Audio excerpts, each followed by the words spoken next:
Okay, so tutuloy lang po natin yung series natin na Deeper in Grace. So, it only means na another deep topic po ulit yung pag-uusapan natin tonight. Amen? So, but regardless kung malalim siya o mababaw siya, who among you are glad to know that we're no longer on the surface level of knowing and understanding the grace and love of God towards us, but actually now, in a much deeper, meaningful, and purpose-driven life God called us to live. Meron po ba? Di ba, just imagine, no? Just imagine that on the surface level, masaya na tayo na matagpuan ng Diyos at malaman na tayo kanyang iniibig despite of our backgrounds, despite of our flaws. Amen po ba? Pero mas lalong sumaya at naging exciting at naging meaningful ang bawat pangyayari ng buhay natin dito sa abroad dahil mas nagkaroon tayo ng malalim na relasyon at malalim na pagkakaunawa sa grasya ng Diyos sa ating buhay. Amen po ba? Amen. Mas lalong naging exciting, di ba? Dahil yun, mas lalo tayong lumalim sa Panginoon. Amen po? Amen. Bigyan po natin ng isang palakpakang Diyos. Amen, amen, amen. So ito po yung prayer namin para sa series na to na itong series na to sama-sama po tayo at ang bawat isa po sa atin ay mas lalong magkakaroon ng malinaw at malalim na pananampalataya sa Diyos in a much meaningful way. Deeper in grace. Lord, sabi nga nung isang kanta na narinig ko this week, sabi, Lord, take us deeper than I have been before, that I may know you more, that I may love you more. Deeper in grace. Amen po ba? Amen. So, in-start po natin yung tong series na to sa topic na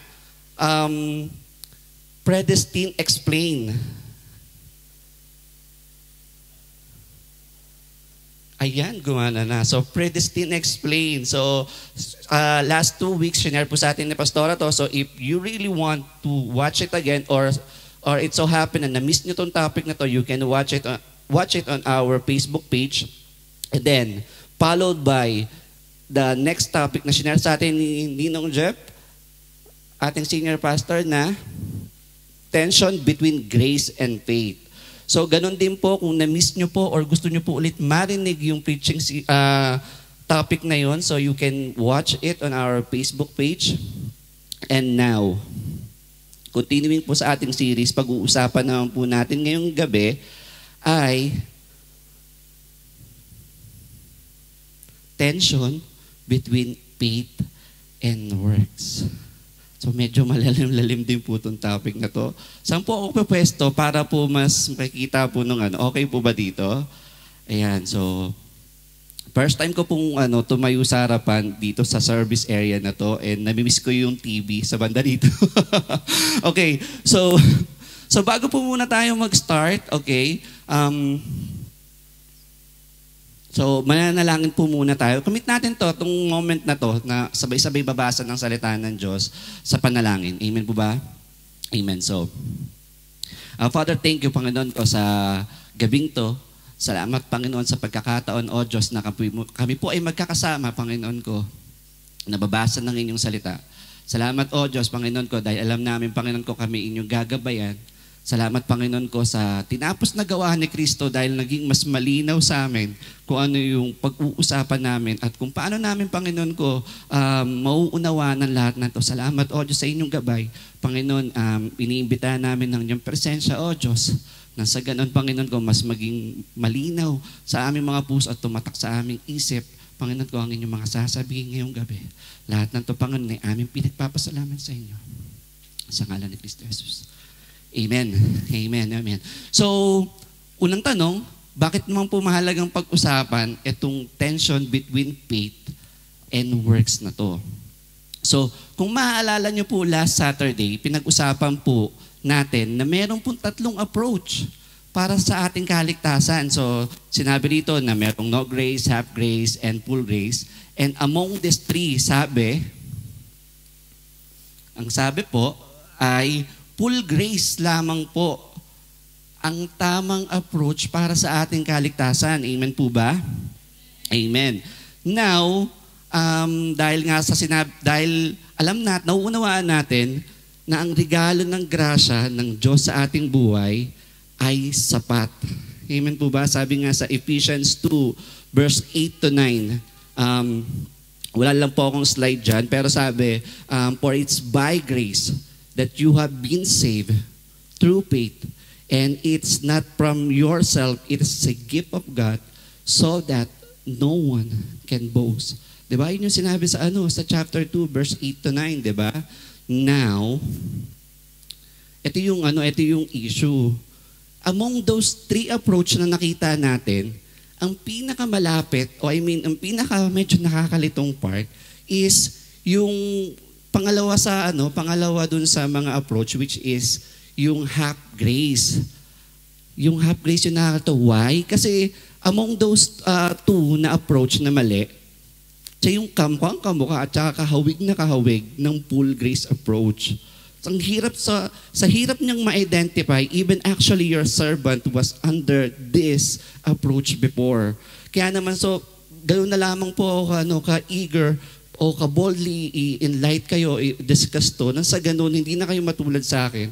Nang sa ganoon, tawag dito, hindi na tayo mag-fall pa sa ganitong klase ng approach. Kasi sobrang nakakapagod at nakaka-pressure yung manampalataya ka sa Diyos sa pamamagitan ng ganong pamamaraan.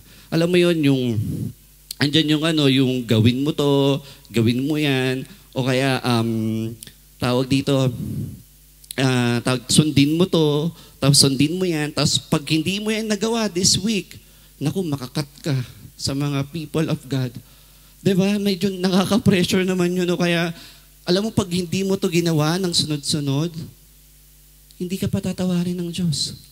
Di ba? Nakakapagod yung gano'n, parang nakaka-pressure yung gano'n, di ba? So, a non-stop cycle ng pag-add ng works doon sa faith para para daw mag-work yung faith o mag-work yung pananampalataya. Which is totally no, di ba? Amen po ba? So, sa madaling salita, sinasabi po sa atin ng faith plus work na teaching na to na hindi sapat ang faith lamang. Hindi daw sapat ng faith lamang. Kailangan mayroon daw kasamang gawa. Kaya naman faith plus works ang sinasabi nila. Sabay quote ng James chapter 2 verse 26. Sinasabi nila dito, for as the body without the spirit is dead, so faith without works is also dead. Is dead also. Amen. So very convincing, 'di ba? Just imagine. Tapos ikaw naman, dahil binanggit yung Bible verse, tama yun. Kasi sinabi James chapter 2, verse 26. So sure yun, tama yung sinabi niya kasi yung Word of God, supreme eh. May point, di ba? Merong point, di ba? Pero mga kapatid, ito po yung palagi namin pong ina-advise, even po sa mga Bible study na ginagawa po natin o kung yung tawagin nating share group. Na sa tuwing pong magsasama-sama tayo, magbabasa ng salita ng Diyos, pag-uusapan yung salita ng Diyos, after po noon, pagbalik niyo po sa mga kanya-kanya yung bahay, siyasatin niyo po yung mga sinasabi ng mga tao na nagsasalita doon, or even ako po na nasa harapan, siyasatin niyo po kung tama ba yung sinasabi ko. Amen po ba? Tapos from there, kung meron po kayong duda, pwede nyo pong erase yung concern sa mga ganong platform katulad ng share group kanina na sinabi natin para po mas mapag-usapan natin yung kung ano man yung mga bagay na duda kayo or mga bagay na medyo nakakalito sa part na diniscuss. Kasi ang siste nun is mas magiging malinaw sa iyo at mabilis yung mga bagay-bagay na naduda ka, and mas magiging malinaw sa'yo how you're going to open yourself sa mga pangako ng Diyos na you yourself talaga meron kang duda. Amen po ba? And then, syempre, ang answer and question is part ng learning process.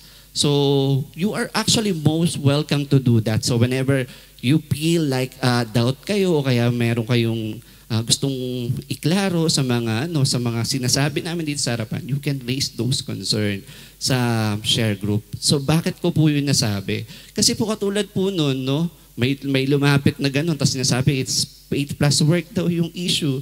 Pero nung sinabi niya James chapter 2 verse 26, hindi naman po yun yung issue doon.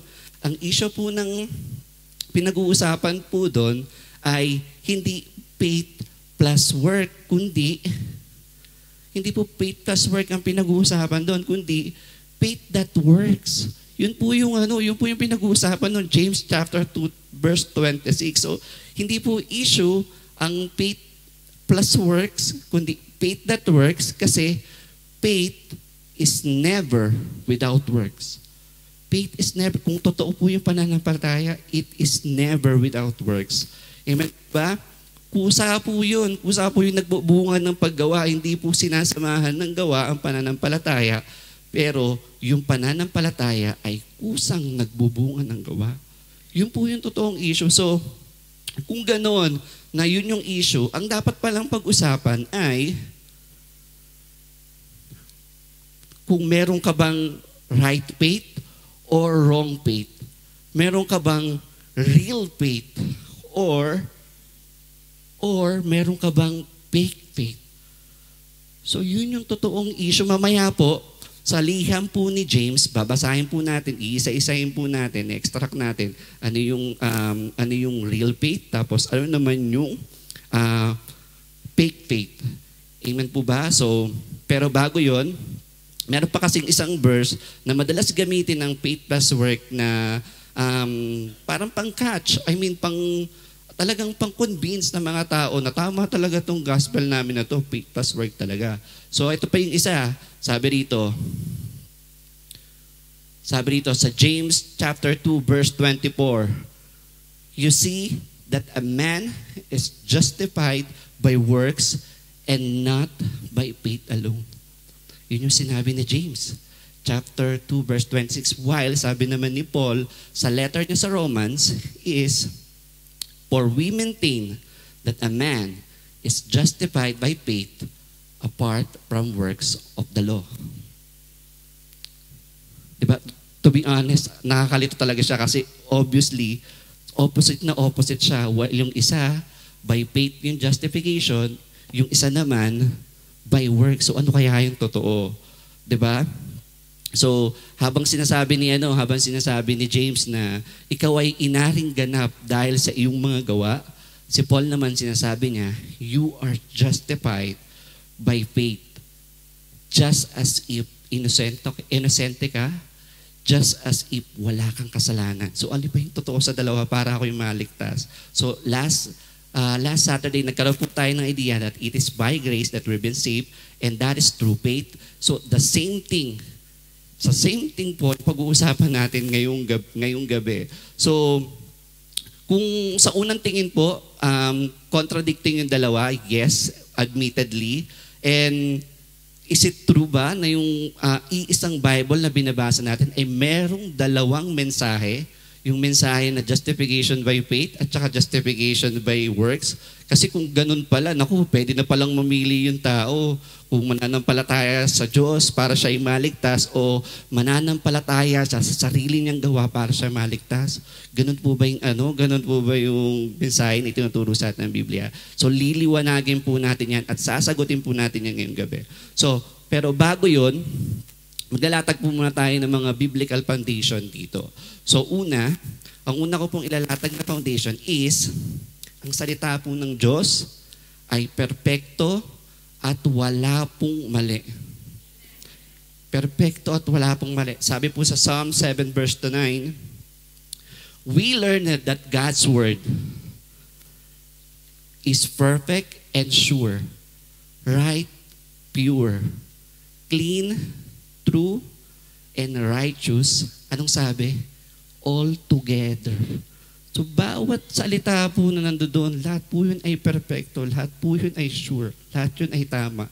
We just need to stand on faith with regards sa clarity at sureness ng Biblia.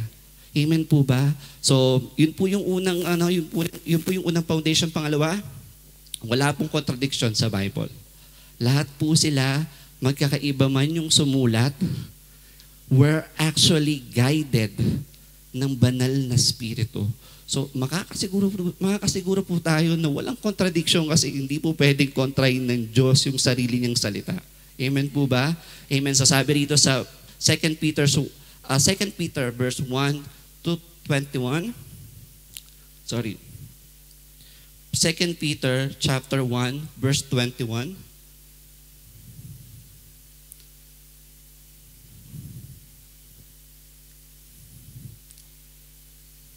Ha? Wala. Okay. So sabi na lang, babasahin ko na lang po. Okay, for no prophecy was ever produced by the will of man, but men spoke from God as they were carried along by the Holy Spirit. Amen. So, totoo po na hindi po kukontrahin talaga ng Diyos at wala pong naisulat doon na will ng tao dahil lahat po ng tao na sumulat doon ay gabay ng banal na Espiritu. Amen po ba? So, yun po yung pangalawa. Yung pangatlo naman po, may iisang mensahe lang po ang ating Biblia. May isang mensahe lang po. So, from the Old Testament hanggang sa New Testament ay meron lang po silang iisang mensahe. Ang sinasabi po ng Old Testament is mga hula sa pagdating ng kapuspusan ng biyaya, while sa New Testament naman po is katuparan ng mga hula sa pagdating ng kapuspusan ng biyaya. Yun po yung dumating si Kristo sa buhay natin. Amen po ba? Amen. So, kung totoo at sure at hindi nagkokontrahan at may iisang mensahe ang salita ng Diyos, paano natin ipapaliwanag yung verse kanina? So, paano po natin papaliwanag yung verse kanina? Ito po yung sagot doon. So, meron po tayong comparative chart na naririto. So, obviously, si James, ang sumulat ng letter na yon ay si James. While sa Romans naman, ang sumulat ng letter na yon sa mga Romans ay si Paul. So, ito po yung unang sagot dun sa tanong natin na hindi po kinontra ni James si Paul sa sulat niya ng Romans, hindi dahil sa pagkaka-arrange ng Biblia nauna si Romans kaysa kay James, di po ba? Pero ang katotohanan po niyan, si James po ay naisulat noong 45 AD, while si Paul nung nagsulat siya ng letter niya sa Romans is nangyari pa noong 56 to 58 AD, which means hindi totoo na kinontra ni James si Paul. Kasi nauna siyang nagsulat di ba? So unang nabasa ng mga tao si James bago pa nila nabasa yung kay Paul. Amen. So pangalawa naman doon is, ito yung pinaka-crucial na information sa lahat. Yung sino yung reader. So sa James, ang reader niya ay Jews, while sa Romans naman po, ang reader niya ay mga Gentiles. So, ganito po yun, no? Dahil nga po ang pagsulat ay sobrang crucial na information na malaman mo kung sino yung babasa, hindi po ba? So halimbawa po, no, mag-sample po tayo. Halimbawa po si EJ Austria po. So EJ, pwede mo ba taas yung kamay mo? Yan, si EJ sa mga hindi po nakakilala. So hindi rin po nakakalam, si EJ po ay magaling mag-basketball. Yun. Totoo. So, abangan niyo po, July 28, panoorin niyo po kami. Nag-vlog pa, no? So, okay. Halimbawa, sumulat ako kay EJ. Tapos, sa liham na yun, sinasabi ko, EJ, sa liham na to, ituturo ko sa'yo kung paano mag-dribble ng bola. Tingin nyo, pagkabasa ni EJ ng linya na yun, itutuloy niya pa yung pagbabasa? For sure, hindi na kasi magaling siya mag-basketball Baka ang mangyari pa, sumulat pabalik sa akin si EJ, sabihin niya, Dear Kuya Mike, sa liham tugon na to, ituturo ko sa'yo kung paano mag-shoot ng bola. Totoo, ibang level, di ba? Kasi alam na ni EJ kung paano mag-dribble at saka paano mag-shoot. So, it's no use na ituro mo sa kanya yung paano mag-dribble ng bola. Same is true kay James. Yung reader niya ay mga Hudyo. At sa madaling sabi, hindi mo pwede sa kanilang ituro ang manampalataya sa Diyos dahil sila ay mamamayan ng Diyos. Kung maalala niyo po, yung angkan, sila po yung angkan actually na may mga ninuno na nakakita na hinati yung dagat, nagpaulan ng mana, na nagpaulan ng hailstorm pati during war. Naalala niyo po yung mga pinag-usapan natin last time. Sila yung mga angkan na yun, kaya hindi mo pwede sa kanilang ituro na manampalataya ka sa Diyos kasi alam nila kung anong ibig sabihin manampalataya sa Diyos. Baka after ni James sumulat ng ganong klaseng tema, baka ang gagawin ng mga Hudyo, okay, dear James, sa liham namin na to, ituturo namin sa iyo kung paano lumakad sa pangako ng Diyos despite hindi nyo nakikita sa paligid mo. Di ba ibang level? Diba? Kasi ganun klase yung mga Hudyo. Talagang meron silang pananampalataya sa Diyos. Kaya naman, yung tema ng sulat ni James ay tungkol sa justification by works kasi yung faith kasi hindi naman kasi talaga nakikita ng tao. Ang nakikita ng tao ay yung work. Amen po ba? So, pagdating sa tema ng sulat, siyempre inakuma ni James yung kasi itong klaseng tao yung babasa, meron siyang faith. So, kung mapapansin nyo mamaya, babasahin po natin, sinabi po ni James, dear brothers and sister, what's the use of saying you have faith if you don't have deeds? Can that faith save you? May kita niyo pa mamaya, iyan natin. So, pero ang sinasabi ko lang, na ganun yung atake niya sa kanyang sulat dahil ang mga bumabasa sa kanya ay mga Hudyo. Agree po ba? Agree. Now, okay, punta naman po tayo kay Paul. So, kay Paul naman po, ang mga ang mga mambabasa po niya ay mga hintil. So, pag sinabi mo pong mga hintil, mga hindi maamayan to ng Diyos, mga hindi kasama, ito yung mga grupo ng tao, which is kasama tayo, sa mga grupo ng tao na hindi kasama sa pangako ng Diyos. Yun po yung audience ni Paul. Kaya naman, ang tema ng sulat niya ay justification by faith. So parang ganito po yun, no? Halimbawa, sample po tayo. Halimbawa po si Marvin Gapo. So, Marvin, say hi to everyone. So, sa hindi po nakakilala, si Marvin po ay, tao dito, ay may asawa, pangalan si Kat, tapos meron po silang isang anak. Now, parang ganito po yan, ano? Halimbawa, sumulat ako kay Marvin. Tapos, sinabi ko sa sulat ko, Marvin, sa sulat na to, ituturo ko sa iyo kung paano mabuhay ang isang binata na nananampalataya sa Diyos. Hala, hindi ma-appreciate ni Marvin yun. Why? Kasi hindi naman siya binata eh. Hindi naman siya binata. Paano niya ma-appreciate yung isulat ko? Baka sulatan ako pabalik ni Marvin, sabihin niya, Dear Kuya Mike, I love the motive, pero hindi ko po ma-appreciate yung mga sinasabi niyo sa liham niyo. Why? Kasi hindi naman siya binata. Same is true doon sa sulat ni Paul sa mga hentil. Hindi maituro ni Paul sa mga hentil na yung pangako ng Diyos at yung kaakibat na pagpapala nun. You know why? Kasi sinasabi ng mga hentil, kasama ba kami dyan as beneficiary ng pangako ng Diyos? Hindi naman kami mga mamamayan ng Diyos.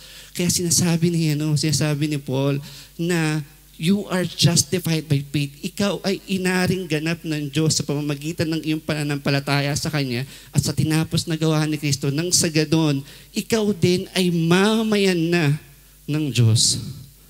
Amen. Ikaw ay mamamayan na ng Diyos. So, kung mapapansin nyo po, dahil yun ang tema ng sulat niya, no? Yun yung tema ng sulat ni Paul, justified by faith, justified to whom? So yung isa, obviously, justification before men, kasi hindi naman nakikita ng tao yung faith eh.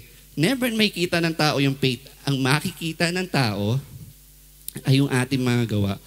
Alam niyo po, yung totoo po ito kasi sa paligid po natin, yung mga tao sa paligid natin, lihim nilang pinagmamasdan o tinitignan ang ating mga gawa kung tugma po sa ating pananampalataya. Lihim nilang tinitingnan while ang Diyos po, hindi pa man tayo lumalapit sa Diyos nor nagsasabi ng ating mga dasal, alam niya na agad kung anong sasabihin natin. Siya lang po ang nakakita ng ating faith. So, kaya ito pong dalawang chart na to, sumasagot dun sa tanong o yung sa kalituhan pagdating sa parang panggaan, di umano ng faith at saka ng work. Pero to be honest, after kong mabasa to, after kong makita to, wala pong banggaan na nangyari. Kasi, kino-complement lang ng works kung ano yung merong kang faith. Palagi pong kino-complement lang po ng works kung ano yung faith na meron ka. So in short, hindi faith plus work talaga ang issue rito. Ang issue rito is faith that works. Faith that works po talaga ang issue dito. Amen po ba? Amen. So kaya po na sinabi ko kanina, faith, ito po yung isa sa katotohanan ng ating pananampalataya. Faith is never without works. Yung po yung real faith. It is never without works. Now, gaya po ng sabi ko kanina, ang issue po talaga ay real faith o fake faith. So para po malaman natin yan, ano ba talaga yung real faith at saka ano po ba yung fake faith, ay babasahin po natin ang James chapter 2 verses 14 to 20. So, umpisahan po natin. Okay, so reading first, verse 14 to 16, sabi rito, Dear brothers and sisters, what does it profit if a man say he has faith but has no works? Can faith save him? Suppose a brother or a sister is naked and lacking daily food. One of you says to them, Depart in peace, be warm and filled. And yet you gave them nothing that the body needs. What does it profits? So, faith by itself has no works, is dead, sabi. Continuing to verse 18, But a man may say, You have faith and I have works. So show me your faith without your works, and I will show you my faith by my work.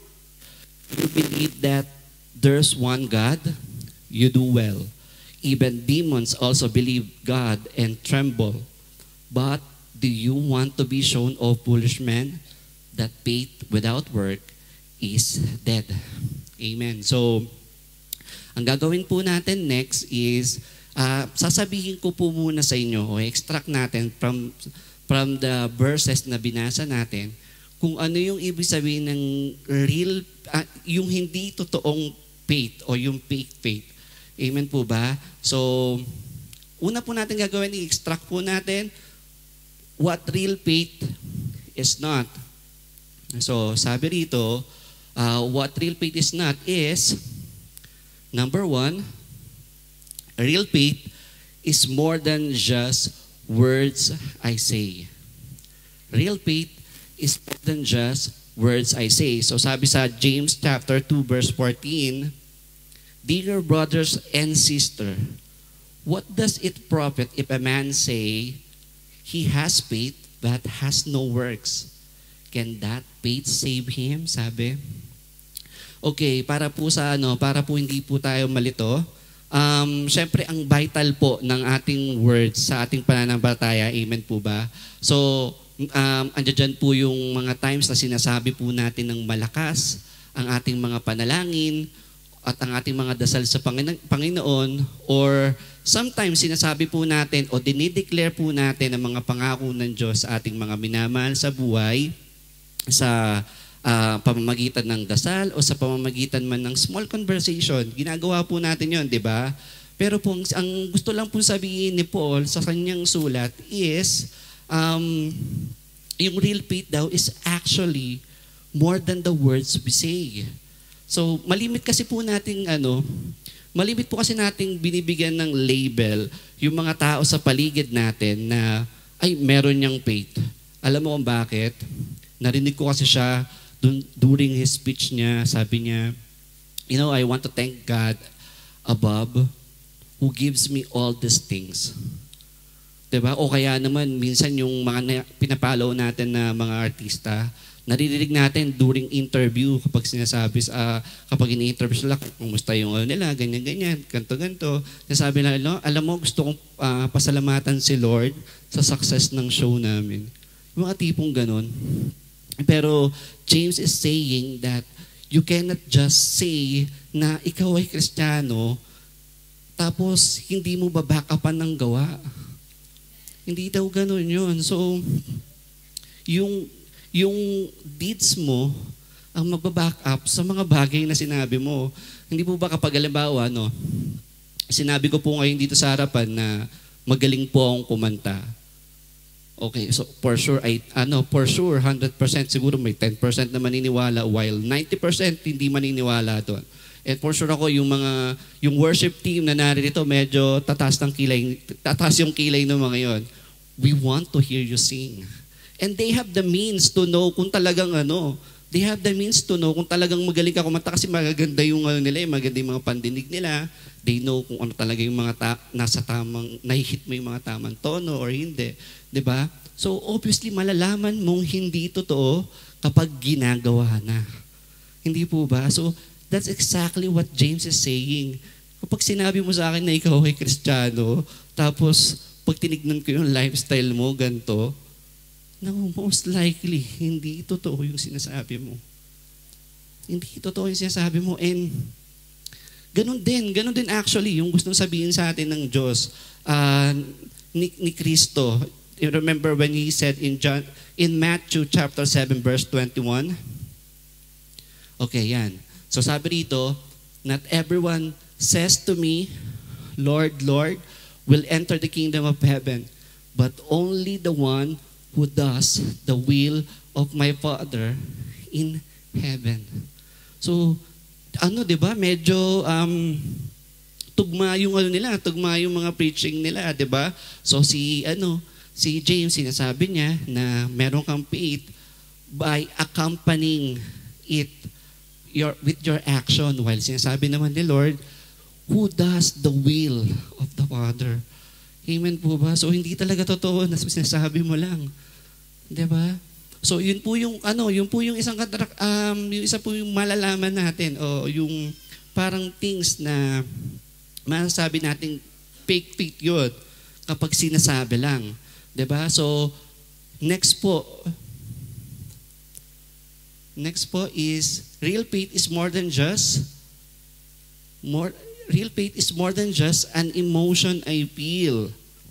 Yan, totoo po din yun. No? Real faith is more than just the emotion I feel. So, syempre po, sobrang vital po ng ating emosyon sa pananampalataya natin sa Diyos. Remember, sa by faith, tinawag tayo, binigyan tayo ng task ng Panginoon na lumapit tayo sa Kanya with thanksgiving and praises. Naalala niyo po ba yun, yung mga binasa nating mga verses na yun? Kasi totoo po na yung ating damdamin ay meron pong vital role sa pagbibigay natin ng pananampalataya o pagsamba sa Panginoon. Kasi hindi mo naman pwedeng sabihin na, alam mo, I praise God. Alam mo, I thank God. Tapos ang lungkot-lungkot mo, di ba? Hindi, syempre, kailangan, kumbaga, meron kang emosyon na nagpapasalamat, tapos talagang masaya ka. Amen ba? Amen. So ibig sabihin, totoo po na vital po ang emotion natin sa pagkakaroon ng faith. Pero sinasabi po ni James na hindi yun sapat. I mean, it's more than your emotion you feel. Kasi totoo din naman po kung babasahin po ulit natin yung James chapter 2 verse 16 na kanina po 15 to 16 na binasa natin, sabi niya, suppose a brother or sister is naked and lacking daily food, and one of you says to them, depart in peace, be warm and filled, and yet you give them nothing that the body needs. What does it profit? So faith by itself, it has no work, is dead, sabi niya. So sa madaling salita, parang ganito, no? Pag may lumapit sa inyo tao, tapos nag-ask ng help o may problema, financially or kung ano man, tapos alang sagot mo is, alam mo kaibigan, sobrang naiintindihan ko yung naramdaman mo ngayon. I really feel you. But cheer up. Huwag kang mawalan ng pag-asa. Matapos din yung gutom na yan or yung problema na yan. Pero you don't do anything para masatisfy yung needs niya o kahit man lang makatulong sa in whatever way. 'Di ba? Sabi ni James na yung faith na meron ka is a fake kasi para ka lang more of emotions, which is hindi ganoon. Ang faith daw natin is more than our emotion that we feel. Alam nyo, meron akong na-meet sa office namin before na minsan siyang umattend ng mga ganitong gawain, mga worship service. Tapos ang sabi niya, alam mo ba, hindi ko ma-feel yung faith sa loob ng church na napuntahan ko na yun. Kasi nakakita ako ng mga instruments sa harapan. Parang may banda-banda, gano'n. Sabi pa, parang nakakawala ng faith. So, okay. So, yun yung feeling niya lang yun. Kasi akala niya, gano'n yung faith. It's about feeling. Tapos, o kaya naman, for sure, yung iba sa inyo nakarinig na ng ganito na, alam mo, ang ganda ng worship service, kahapon o kanina, Tapos, alam mo yung bawat kanta, feel ko, parang it seems like binibuild nila yung faith ko. Oh, talaga? I mean, yung faith po, hindi po siya patungkol sa feeling. That is exactly kung ano po yung pinapatungkulan ni James. Sa sinasabi niya po, kung ang pinagbabasihan mo ng faith mo ay yung feelings mo, you are more likely na fake faith yun. Hindi po gano'n. Sinasabi niya sa atin na ang totoo daw pong faith ay ina-accompanied ng action. Ano yung ginawa mong tulong dun sa mga kasama mo na lumalapit sa iyo ng tulong? For example po, mostly po nang nakakaharap natin na problema dito sa UAE is kawalan ng work, di ba? Mas marami tayong natatanggap na prayer request patungkol sa work. So, kapag pinagpipray natin yung mga tao, we don't usually just pray for them. Kumbaga talagang tinutulungan natin sila, ina-assist natin kung paano tayo makakatulong. It's either bibigyan tayo ng kopya ng CV nila, tapos isend natin sa mga kakilala natin na naghahanap ng work, or basahin yung CV nila, tulungan sila na unawain. Baka naman may problema sa CV nito, subukan ko ang i-assess. Subukan ko i-evaluate, tapos bigyan ko ng assessment. Or, kumbaga kung halimbawa meron man kayong maluwag na place sa inyo, tapos tingin nyo, pwede nyo naman siyang ma-accompany, di ba? So, why not i-offer mo yung place? So, in either way, marami pong way para makatulong po sa mga tao po na may problema. But hindi tayo mag-i-end up na sasabihin lang sa tao, nararamdaman ko yung problema mo, o kaya, tawag dito, sinasabi mo sa kanya na huwag ka mawalan ng pag-asa, okay lang yan, ganyan. Hindi nga okay, diba? Tapos talagang kailangan ko ng tulong, kailangan ko po assistance. Hindi niya po kailangan ng emotion na sasabihin natin or even ng pangangaral natin. Ang kailangan niya po is assistant sa kanyang sitwasyon. Amen po ba? So sinasabi ni James, yung faith mo is actually more than your emotions. Amen po ba? Amen. So, ito po yung pangatlo, Ito po yung pangatlo na sinasabi ni James na hindi totoong pananalig. So, real faith is more than an idea we think. Amen. Amen. It's more than an idea we think. Saglit lang po.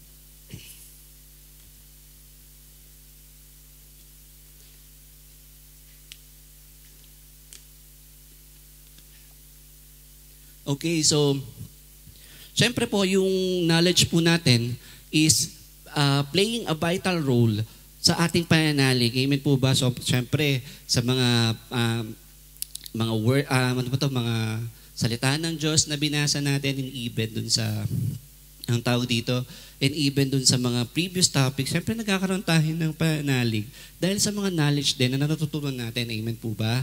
Pero sinasabi ni James, it's actually more than your knowledge or your idea na merong kang faith. It's actually more than that. So, meron kasi daw sa Sa pagsusulat ni James kasi, meron daw lumapit sa kanya. Ano kaya kung sabihin ko sa'yo na lang yung faith, sa akin na lang yung works, o kaya sa'yo na lang yung works, sa akin na lang yung faith. Kasi ako po kasi yung tipo ng taong hindi into loving people eh. Hindi po kasi ako people person eh. So, alam mo, parang hindi ko kasi gustong i-practice yung faith. Ikaw na lang sa works, tapos ako na lang sa faith. So, hindi po actually ganun nag-work, sabi ni James. So, sabi niya dito, sa James 2 verse 18, "But a man may say, you have faith, and I have works. Show me your faith without your works," sabi ni James, "and I will show you my faith by my works." Amen, amen. So, alam niyo po ba na na tinawag po ng Diyos na yung pinakamataas na gawa ng tao o yung pinaka-righteous act ng tao nang walang pananampalataya sa Diyos as maduming basahan. While yung small act of faith na ginawa mo para sa Diyos actually pleases Him. Kasi sabi nga sa Hebrew 11 verse 6, wala lang po akong slide doon. Sinabi niya, without faith, it is impossible to please God. Without faith, it's impossible to please God. Kaya naman po, ang gusto pong tukuyin po ni James dito is, kapag meron kang faith, obviously hindi mo siya bibigyan ng idea na hatiin natin or kung ano pa man. Ang faith po ay palagi daw po may kasamang works. Palagi daw pong namumunga ng works. Yun po yung sinasabi niya rito. Amen po ba? So, kahit ano pong act of faith na ginawa natin sa Panginoon Diyos, it pleases Him. While kung ano man daw yung work na gagawin natin, kahit gaano pa ka-righteous ito daw po ay isang maduming basahan sa Diyos.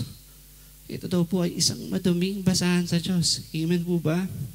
Amen. So gaya po ng sabi natin kanina, so real faith is more than the words we say, more than just an emotion we feel, and more than an idea we think. Ito po yung last picture na sinasabi ni James na real faith is not. So ito po yung panghuli. So real faith daw is actually more than a truth we believe. Real faith daw is actually more than a truth we believe.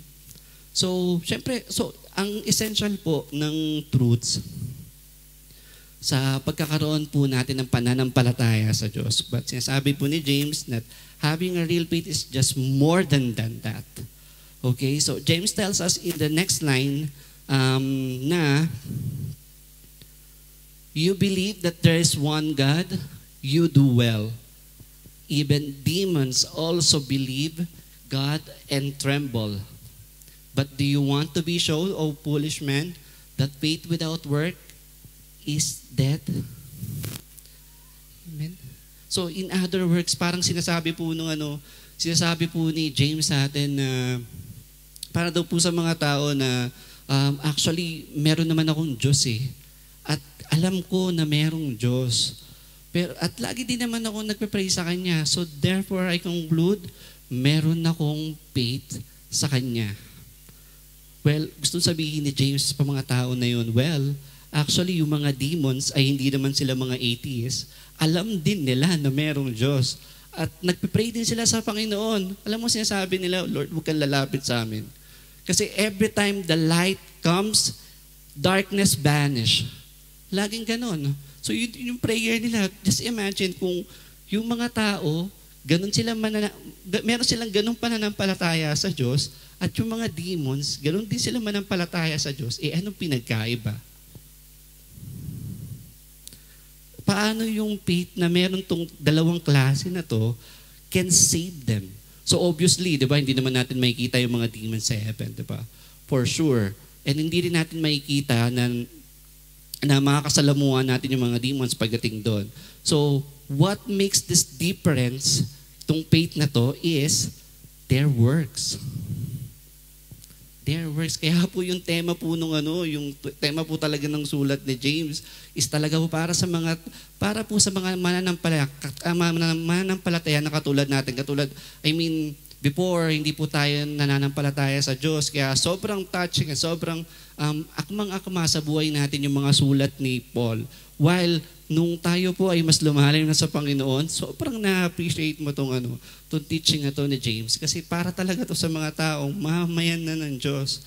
Amen po ba? Amen. So, talagang yung pagkakaroon po ng head knowledge pagdating po sa may idea na meron kang Diyos ay ibang-iba sa tao na sumusunod sa Diyos, nagsiserve sa Panginoon, nagmamahal sa Panginoon, and even nagtitiwala sa Diyos. Talagang magkaiba po yung dalawang klase ng tao na yun. Yung klase ng tao na alam mo na dapat minamahal yung Diyos, sa taong nagmamahal na sa Diyos, tapos alam mo na nagtitiwala ka dapat sa Diyos, sa taong talagang may tiwala na sa Diyos. Tapos ibang-iba din yung tao na alam mo dapat mag-serve ako sa Panginoon.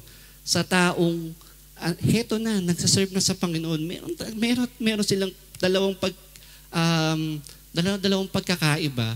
So ito yung bagay na yun is yung pagsunod o yung pag-act in faith. Amen po ba? Amen. So, so dapat po talaga natin paglingkuran ng Panginoon and dapat po natin talaga siyang pagkatiwalaan in every area of our life. So, it is not something that we believe and have intellectual knowledge of God. Amen po ba? So, kung yung faith daw ay hindi tungkol sa ating mga bagay na sinasabi, hindi daw po tungkol sa bagay nating na-reveal, at di din daw po tungkol sa idea na nalalaman natin and even truths na pinaniniwalaan natin, ano po yung ibig sabihin ng real faith? Ano daw po yung ibig sabihin ng real faith? So, sinasabi po ni James, what real faith is, real faith daw is something I do. Real faith is actually something we do. So, kung mapapansin niyo po kanina, every point na binanggit natin, accompanied by action, or doing this, or, ang tawag dito, or having an action towards your faith. So, laging may action or laging may do, diba? So, sinasabi ni James na ang totoong pananampalataya daw is something you do. Nothing else daw, something you do. So, because real faith is active and not passive, faith is a commitment, faith is a choice, and faith is an action. So, faith daw is something you do. Faith daw is something you do. Sabi nga rito, sa James chapter 2 verse 26 yung kanina binasa natin, so just as body without spirit doesn't breathing and dead, so faith that doesn't do anything is just as dead.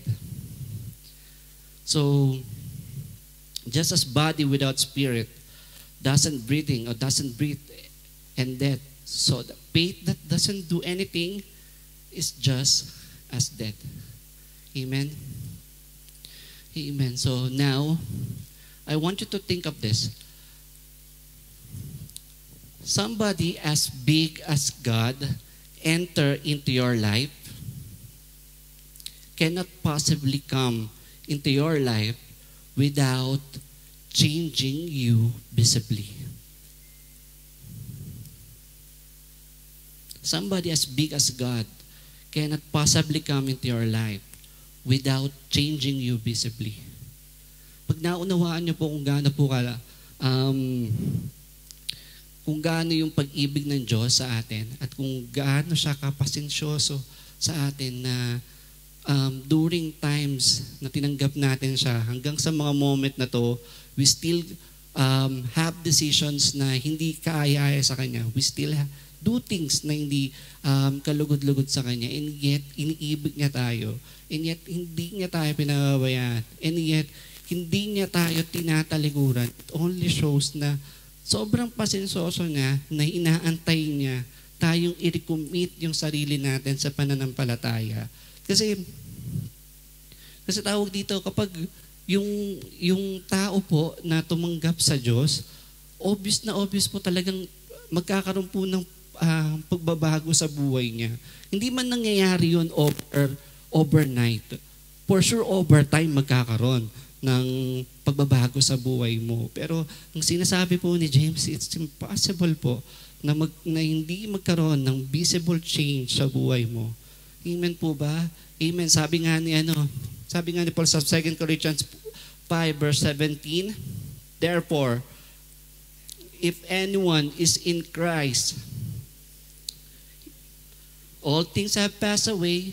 Behold, all things have become new. All things have become. So, gaya po ng sabi ko sa inyo kanina, pag dumating sa buhay nyo ang Panginoon, it's impossible na hindi kayo babaguhin visibly.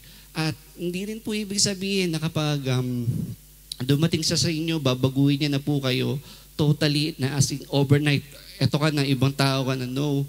Overtime po, babaguhin niya po tayo. At kaya ko po nasabi kanina na pasensyoso Diyos dahil umabot din naman po ng matagal na pa bago ko rin naman po naunawaan, and for sure, ganun din po kayo, bago nyo rin po naunawaan yung totoong grasya ng buhay, ng totoong grasya ng Diyos sa inyong buhay. Amen po ba?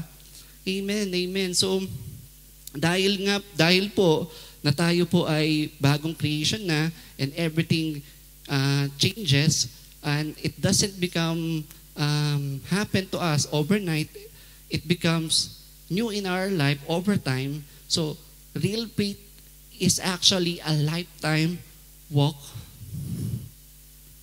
A lifetime walk. Yes, a lifetime walk to God. So, it's actually a commitment. It's actually a commitment po. Hindi po yung parang, okay, ito yung, ito ako ngayon, parang puno-puno ng pananampalataya, tapos after next month, wala na ulit, tapos after next year na ulit, yung susunod na ito, hindi po ganun. So, yung pagkakaroon daw po ng pananampalataya is actually a lifetime walk and it's a commitment. Amen po ba? It's a commitment. So, dahil nga po, gaya po ng sinabi natin kanina, so, real faith is never without works. So, ganun din po yung real faith always produces a changed life.